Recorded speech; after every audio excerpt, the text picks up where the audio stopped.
نہیں رہے اللہ جانتا ہے. عزیز دوستوں مگر ہے عزیزان گرامی قدر مگر اصول کی بات کیا ہے, دنیا کا ہر شخص ہوتا ہے اور نیند ایک ایسی چیز ہے کہ نیند موت کے بستر پر بھی آ جاتی ہے. آپ کو پتہ چل جائے کہ 2 دن کے بعد مرنا ہے, ایک دن جاگیں گے, دوسرے دن تو آپ بولیں گے بھائی اب ہو گیا, مرنا کل ہے, آج تو سو جاتے ہیں, کل کے لیے آج کی نیند میں نہیں گنوا سکتا. عزیز دوستوں دنیا کا ہر شخص ہوتا ہے مگر واحد ذات, آپ لوگ بڑی حیرت سے بات سنیں گے, آپ کے لیے انکشاف بھی ہے, اس دنیا میں واحد ہستی حضرت پیران پیر غوث العظم دستگیر کی ہے. حضرت پیران پیر غوث العظم دستگیر نے اللہ کی بارگاہ میں عرض کیا تھا, اے پروردگار دن میں سوؤں تو بندوں کی خدمت نہیں ہو سکتی, رات میں سوؤں تو تیری عبادت نہیں ہو سکتی. اے اللہ نہ میں رات کی عبادت چھوڑ سکتا ہوں نہ دن کی خدمت چھوڑ سکتا ہوں. اے پروردگار تو نیند سے پاک ہے, اس صفت کا صدقہ اور صفت کا عطیہ مجھے بھی عطا فرما دے. اللہ پاک نے حضرت پیران پیر کی دعا کو قبول فرمایا. اور عزیزان گرامی قدر حضرت پیران پیر غوث العظم دستگیر لا تأخذہ سنۃ ولا نوم کا جلوہ ہو گئے, نہ نیند آتی تھی نہ اونگ آتی تھی.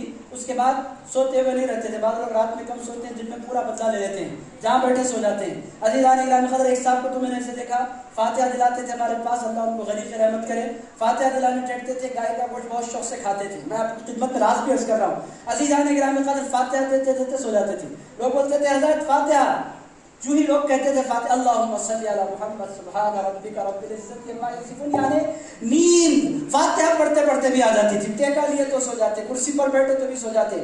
عزیزان گرامی قدر اللہ ہمارے ایک استاد تھے, ان کو بھی اللہ ان کی عمر میں برکت دے.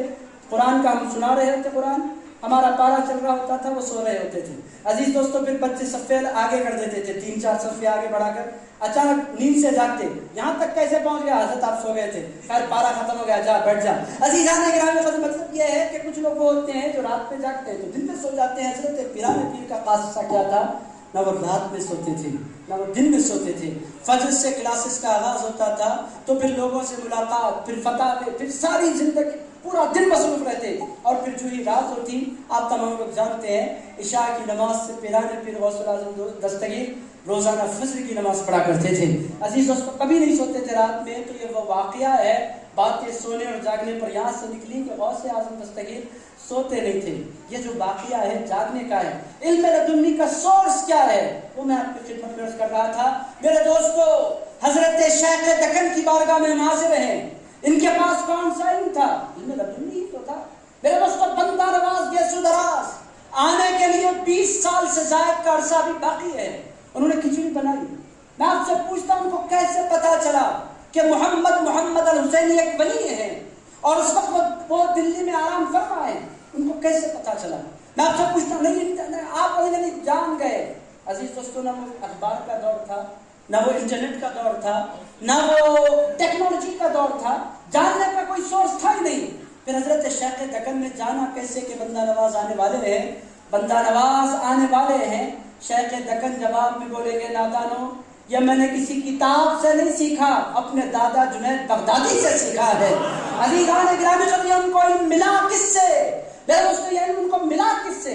اس کا جواب ہے اسی علم کو تو علم لدنی کہتے ہیں. وہ جان گئے. اور حضرت خواجہ بندہ نواز گیسو دراز جب حاضر دربار ہوئے, حضرت بندہ نواز گیسو دراز رحمۃ اللہ تعالیٰ علیہ نے بغیر بتلائے کے فرمایا, میرے لیے جو نعمت شیخ دکن نے رکھی ہے بتلاؤ تو صحیح وہ ہے کہاں.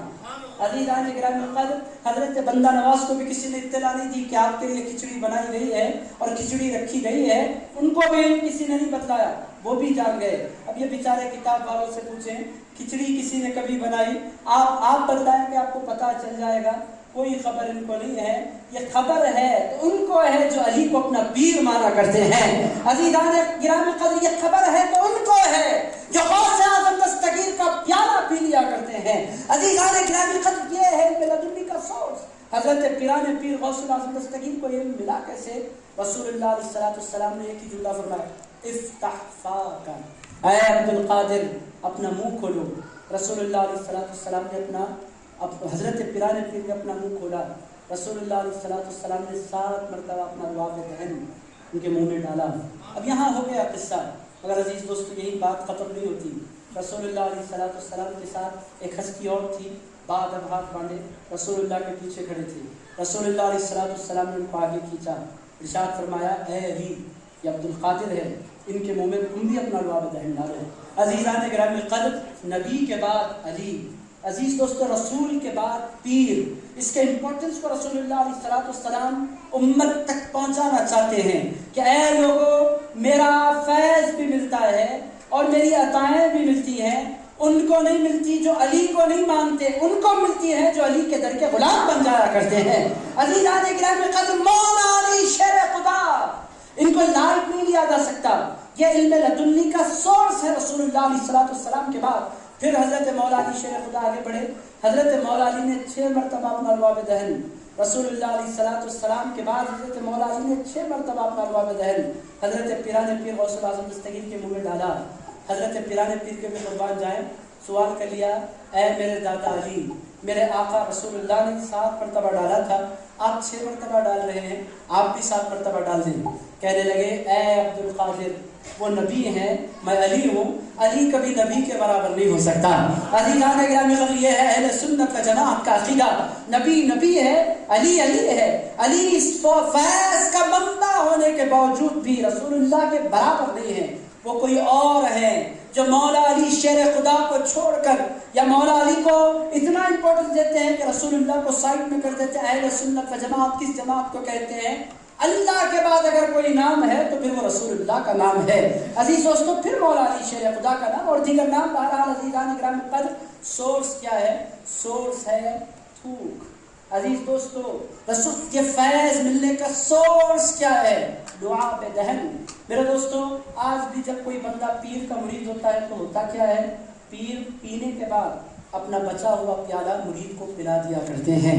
عزیز دوستو، یہی تو ہوتا ہے، بچا ہوا پیالہ پلایا کرتے ہیں۔ اس سے ہوتا کیا ہے آپ کی سمجھ میں نہیں آئے گا، اس سے ہوتا کیا ہے پوچھنا چاہتے ہیں تو غوث الاعظم دستگیر سے پوچھو۔ حضرت پیران پیر غوث الاعظم دستگیر فرماتے ہیں، اس سے پہلے میں کبھی تقریر کے لیے نہیں بیٹھا، مگر جو ہی یہ واقعہ میرے ساتھ ہوا، رسول اللہ بھی تشریف لے گئے، مولا علی شیر خدا بھی تشریف لے گئے۔